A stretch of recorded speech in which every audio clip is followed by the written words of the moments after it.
அஸ்ஸலாமு அலைக்கும் வீவர்ஸ். இந்த வீடியோ நான் பார்த்துட்டு வந்து இப்போ லோகன் அவன் நண்பன் காதலின் குடும்பத்தால் கொல்லப்பட்டார்.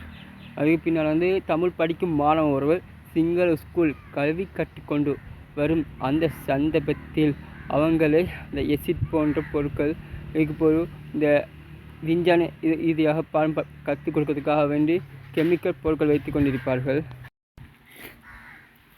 கெமிக்கல் பொருள் வச்சு கொண்டிருப்பார்கள். அந்த கெமிக்கல் பொருளால் அவர் தாக்கப்பட்டு அந்த தமிழ் மாணவர் உயிரை விட்ட அந்த காட்சிகளை நாங்கள் பார்த்துட்டு வந்துட்டோம். அதுபோல் நாங்கள் பார்க்க போய் இந்த பலஸ்தீன் சம்மந்தப்பட்ட அந்த பிரச்சனையெல்லாம் நாங்கள் இப்போ பார்க்க போகிறோம்.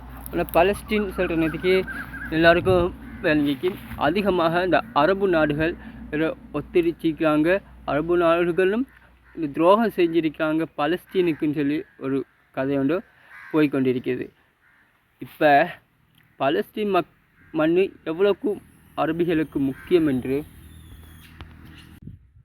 பலஸ்தீன் மண் எந்த அளவுக்கு அரபிகளுக்கு முக்கியம் என்று அரபிகளுக்கு தெரியும். அது மட்டும் இல்லாமல் அதற்கு நாங்கள் துரோகம் செய்ய போனால் பின்விளைவு என்னென்று இந்த இஸ்லாமிய மக்களுக்கு நல்லாவே தெரியும். அப்படி இருக்கின்ற போது இந்த அரபிகள் எப்படி பலஸ்தீனுக்கு துரோகம் செய்ய முடியும் என்று எனக்கு ஒரு கருத்து உண்டியது.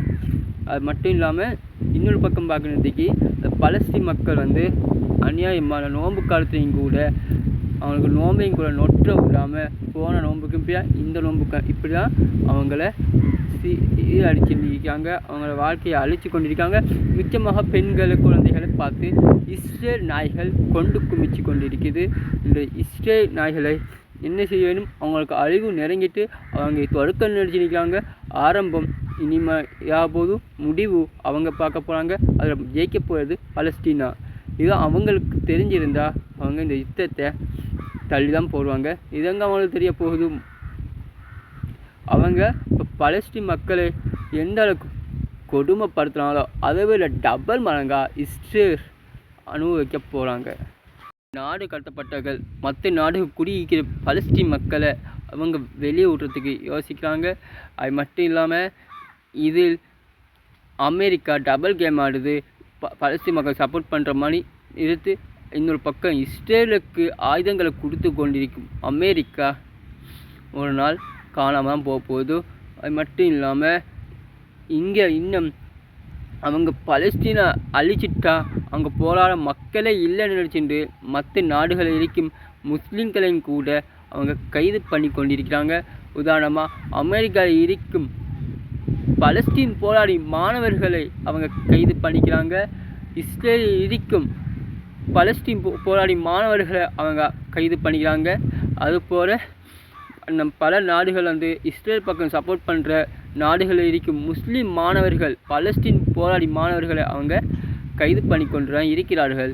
இவ்வளோ தான் அவங்க கைது பண்ணி ஜெயிலுக்குள்ளே அடைச்சி வச்சாலும் பலஸ்தீனுக்காக போராடி மாணவர்களோ போராளிகளோ கூடிக்கொண்டா இருப்பாங்களே தவிர அவங்க ஒரு நாளும் குறைய மாட்டாங்க.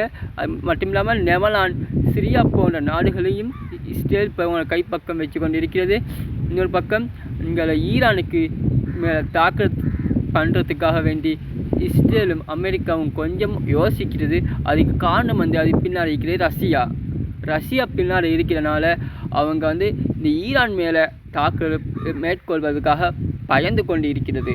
அது மட்டும் இல்லாமல் இன்னொரு பக்கம் பார்க்கறதுக்கு இந்த கடலோட செங்கடலில் யுத்தம் செய்த இவங்களை அந்த நாடுகளை அவங்க என்ன செய்கிறாங்கன்னு பாருங்கள். இப்போ இந்த யமன் மக்களான யமன் செங்கடலில் அவங்க யுத்தம் செய்து கொண்டிருக்காங்க பலஸ்தீன் மக்களுக்காக.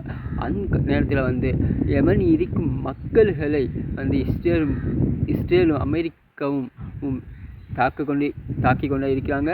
ஆனால் யமன் இருக்கும் மக்கள் என்ன செய்வாங்கடா பலஸ்தீன் மக்களுக்காக எங்கள் உயிரை நாங்கள் தியாகம் பண்ணுவோம் கூட ரெடின்னு அவங்க ஒத்த இதில் நிற்கிறாங்க. அவங்க ஒன்றுக்கும் கூட அசியவே இல்லை. இன்னொரு பக்கம் பார்க்கறதுக்கு அரபு நாடுகள் என்ன நடக்குதுன்றா பலஸ்தீனுக்கு துரோகம் பண்ணிட்டாங்கன்னு சொல்கிறதுக்கு அதில் Saudi Arabia, Dubai, UAP, Saudi Arabia 3 நாடுகளுமே பலஸ்தீனுக்கு எதிர்ப்பாகவும் உச்ச துரோகங்களை பண்ணி கொண்டிருக்கிறதாகவும் ஒரு தகவல்கள் வெளியாகி கொண்டிருக்கிறது. அது உண்மையாக இருக்கக்கூடாது என்று அல்லாஹ்வை பிரார்த்திக் கொள்கிறேன். அதே பின்னால் நான் இன்னொரு உங்களுக்கு சொல்லணும். அது என்னென்னா, ஒரு கிரிக்கெட் வீரர் வந்து இந்தியாவை சேர்ந்த ஒரு முஸ்லீம் கிரிக்கெட் வீரர் என்ன செஞ்சிட்டாருன்னா, ரம்ஜான் மாதத்தில் வந்து அவர் பாஸ்டிங் பவுல்னு சொல்கிற ஒரே காரணத்துக்காக வேண்டி அவன் பால் எறிஞ்சு போட்டு டயர்டை வந்து அவர் நோம்பு நடு கிரவுண்டில் நின்று அது தண்ணியை குடிச்சிடாரு. அது வந்து தேசப்பொருளாக மாறி நீ எதுக்கு அவர் முஸ்லீமாக இருக்கிறேன்னு நிறைய பேர் பேசி இதோட போட்டிருந்தாங்க. இந்த மெசேஜ் இந்த இதெல்லாம் பண்ணியிருந்தாங்க. அது மட்டும் இல்லாமல் கமெண்ட்லாம் நிறைய அவரை கிரிச்சு பண்ணியிருந்தாங்க.